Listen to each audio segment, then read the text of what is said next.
喂，也好像是你陪你老公昨天来坐我车是吗？是啊。哦，昨天你老公坐我车的时候，他下车忘记把那个安全帽还给我啦。好像家里面是有一个安全帽，不知道是不是你的，那你跟我回去看一看吧。好啊，走啊，那走啊。那跟我来吧。好。你别笑。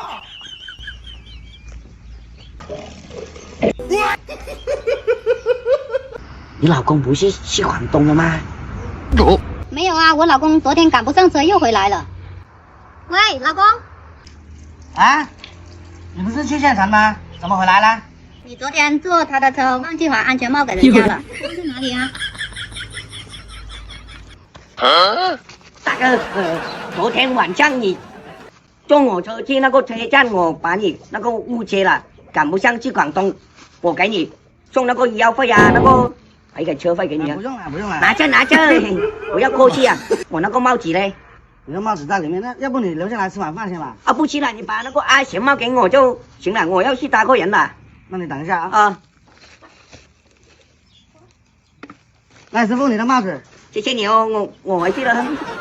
慢点啊。